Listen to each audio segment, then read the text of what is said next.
미국엔 나스닥, 우리나라엔 코스닥이 있다면 뉴스쇼에는 뉴스닥이 있습니다. 뉴스쇼 증권시장 뉴스닥.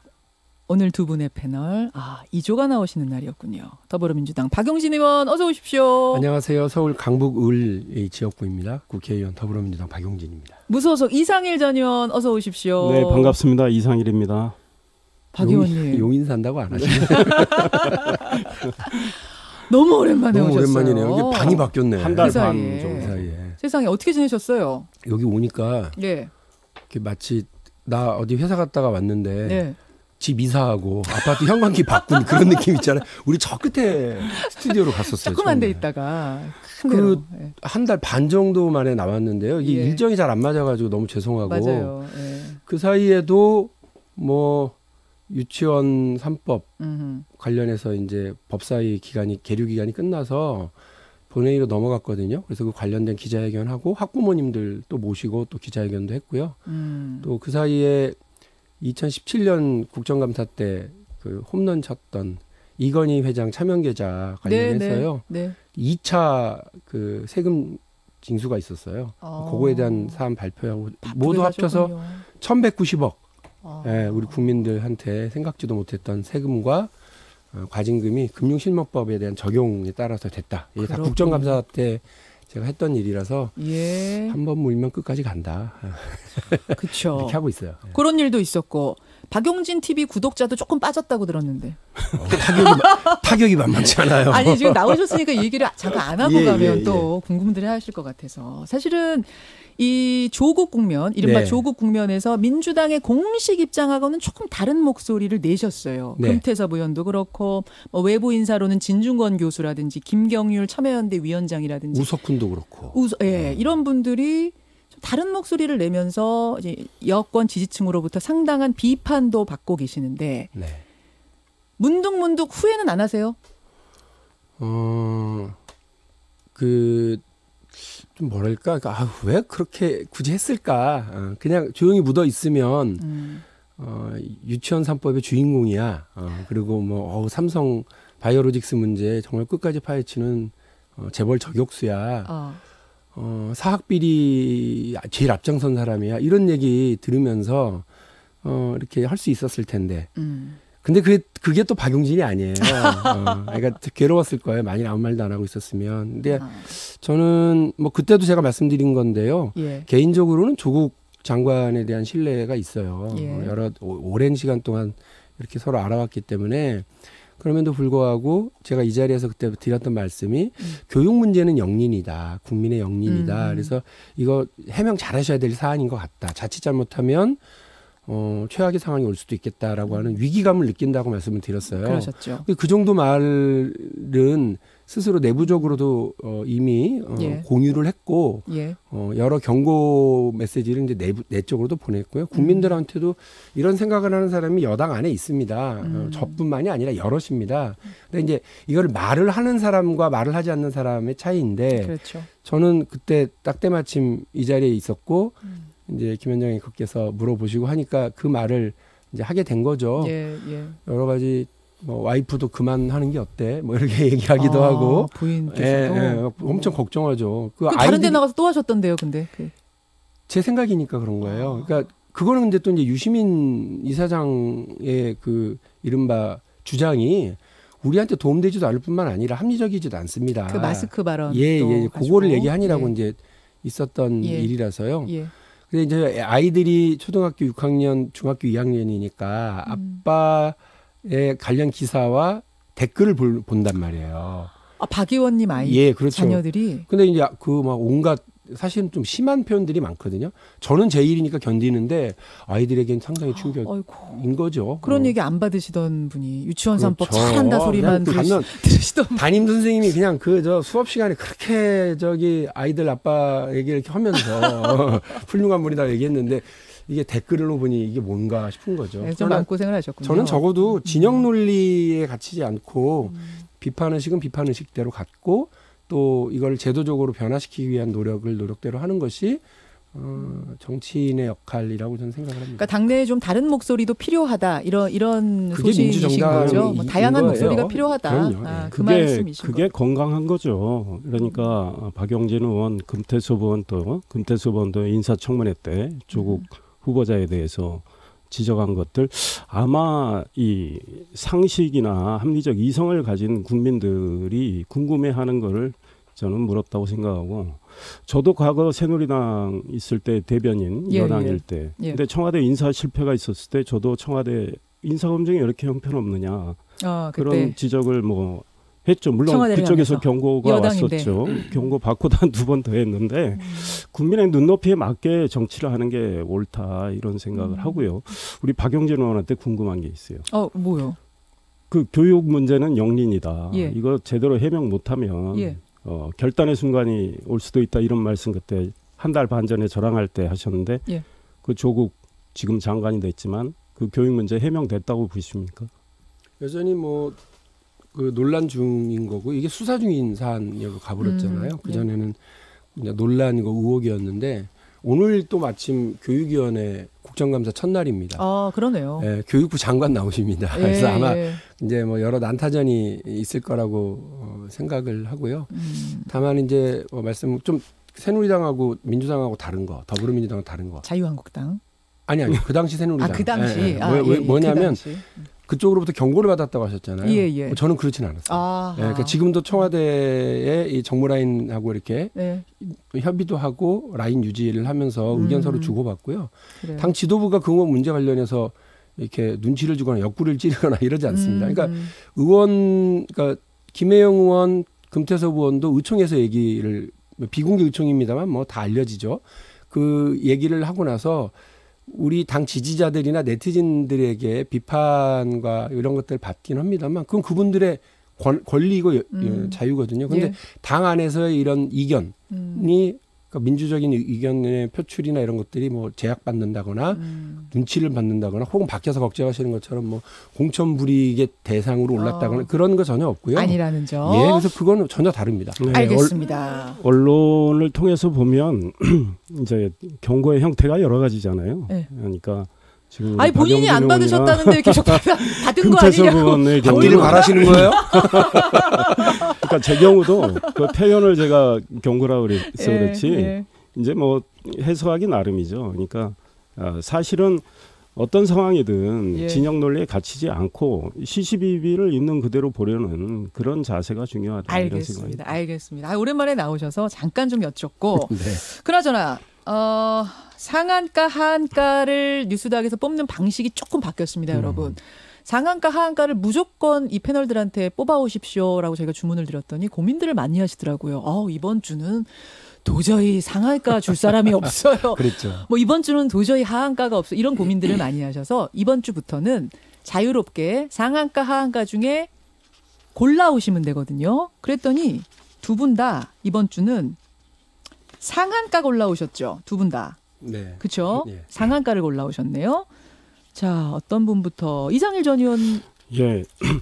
사실 이 출연하면서 늘 보면은 상한가가 거의 없어요. 하한가는 많은데 그게 우리 사회의 어떤 단면 같아서 좀 서글픈데 그러셨어요. 좀 밝은 면이 있었으면 좋겠다는 거고 이번에도 좀 고민은 했는데 사실은 상한가로 주고 싶은 분은 참여연대 경제연구센터 소장님 김경률 공동집행위원장님 조국 장관과 같이 다 참여연대 소속인데 박용진 의원이 민주당 내에서 쓴소리 했듯이 이제 그분도 그런 이야기를 했습니다. 그런데 이제 이거를 상한가로 보기는 뭐하고 관심사라는 차원에서 지금 검찰이 정경심 교수 소환을 언제 하는지는 정확히 모르겠는데 지난주에도 이번 주 내에 소환할 거라는 이야기도 많았고 그랬는데 아직 소환이 안 되고 있는데 아마 굉장히 관심이 종목을 있는 것 하나로 같고요. 고르세요. 뭡니까? 그래서 누굽니까? 관심사로 정경심 교수의 검찰 소환 여부.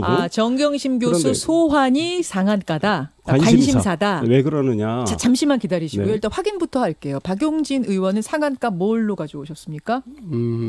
뭐 여러 가지 가려 있긴 합니다만 교육개혁이라고 하는 지금 그 방안과 속도, 시기 이런 걸 놓고서 물밑에서 상당한 논의가 있거든요. 어제 유은혜 장관이 저 발표도 좀 하기도 하셨고, 네, 의견을 제출을 했죠. 이렇게 예. 해보겠다 방향에 대해서. 그 교육 개혁의 방향을 상한가로 네, 뽑아 좀 오셨어요. 조금 기다리시고. 네. 그러면 정경심 교수, 조국 장관의 부인이죠. 정경심 교수 소환이 지금 뭐 기자들 사이에서는 4일 얘기가 제일 유력하게 나와요. 4일 얘기가 제일 유력하게 나오고, 그런데 조금 기류가 변해서 주말을 넘길 거라는 얘기도 나오고, 뭐 이런 얘기들이 지금 나오고 있는 중입니다. 아무도 모르죠. 다만 비공개 가능성이 좀 생긴 거죠. 그러니까요. 그래서 이제 국민들이 왜 갑자기 검찰은 이제 공개 소환 입장을 이미 밝힌 상황에서 왜 비공개지? 이제 이래서 아마 국민들도 좀 의아해하시는 분들도 많이 계신 것 같고, 그런데 지금 뭐 엊그제 대통령께서 법무부 보고를 받는 자리에서 윤석열 검찰총장 이름을 이제 적시를 하면서 검찰 개혁 방안을 만들어라 이제 이렇게 지시하셨단 말이에요. 그 이후에 이제 검찰이 어제 또 급히 부랴부랴 특수부를 전국 7개 지금 검찰청에 있는 거를 3개로 축소하고 뭐 파견된 검사를 이제 다 불러들여서 뭐 형사나 공판부 쪽으로 다시 배정하고 뭐 검사장들한테 제공되던 차량도 이제 제공하지 않기로 하고, 그래서 일종의 뭐 검찰의 그동안의 과거 방식과는 다른 그런 방안을 이제 제시를 했는데, 그와 더불어서 정경심 교수는 비공개로 소환하겠다는 이제 입장을 밝힌 것 같아요.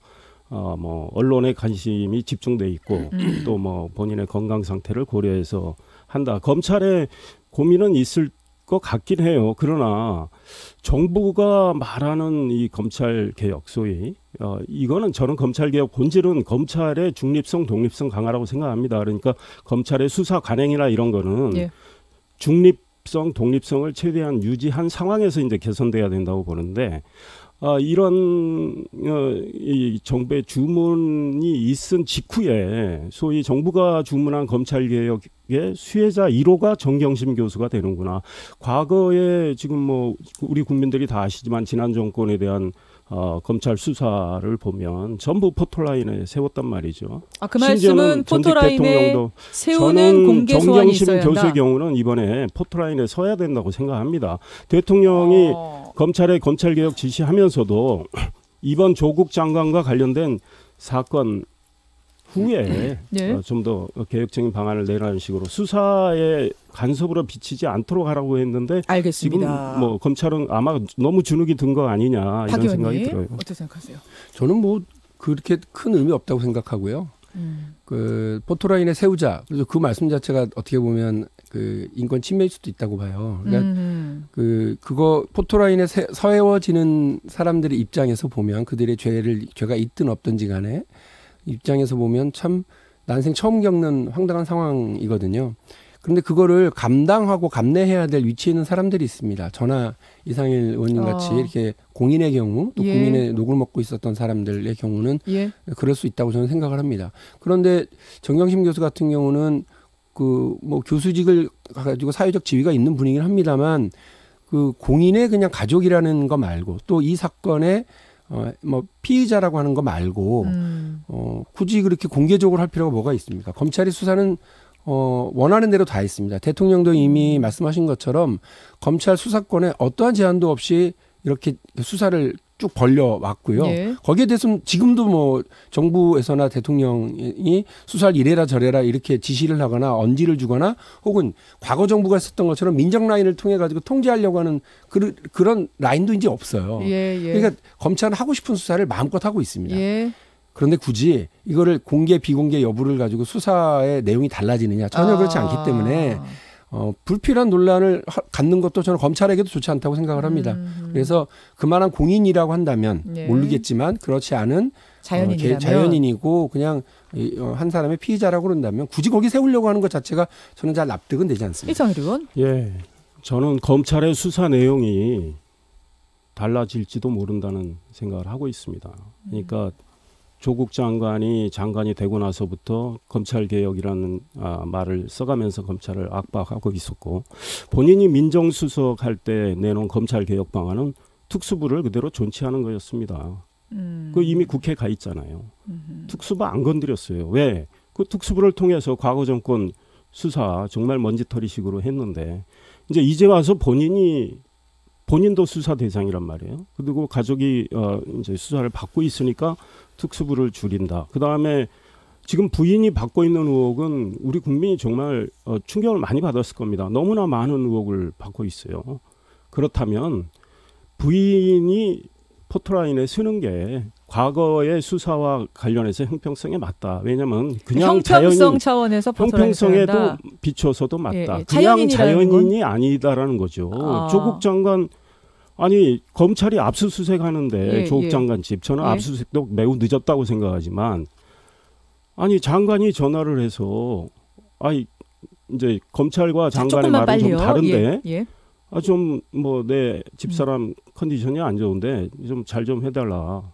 이런 일반인들은 이런 일을 할 수 있습니까? 자, 형평성이라는 차원에서 포토라인도 그냥 세우는 게 맞다. 예. 죄송합니다. 이상일 의원님. 뒤에 교육개혁에 대한 얘기도 지금 해야 되는데 제가 시간 분배를 해야 해서 요거에 대한 마무리 똑같이 제가 발언 기회 드려야 되니까 짧게 해주시고 넘어갈게요. 예.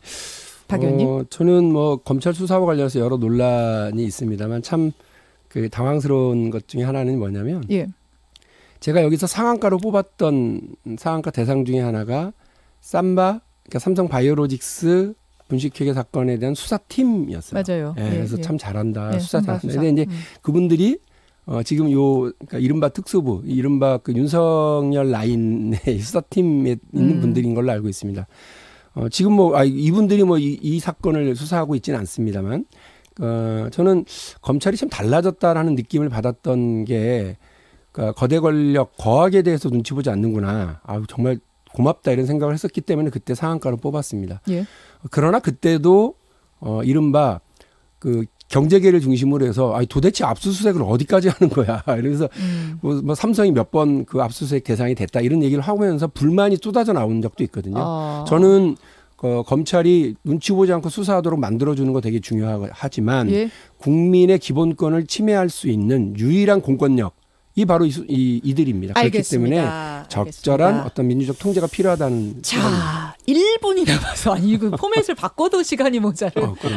조국 장관 이슈가 좀 커서 그래요. 박영진 의원이 오랜만에 나와서 아까 사전 인터뷰가 좀 길었는데 그 박 의원님 교육 개혁에 대해서 왜 상한가 주셨는지를 짧게 정리하고 인사드리죠. 예, 뭐 어쨌든 조국 장관에 대한 논란은 한 개인을 둘러싼 여러 논란일 겁니다. 근데 그 부분을 우리 사회의 어떤 성과로 가져가고요. 또 뭔가 교훈을 만들기 위해서는 법과 제도의 변경이 필요한데 이와 관련해서 고교교육 정상화를 위해서 이른바 그 기능이 완전히 왜곡되어 있는 자사고, 외고, 국제고 등과 관련해서도 일반고로 전환하는 것이 맞다라고 하는 논의가 국민들 사이에서 상당히 크게 일고 있고요.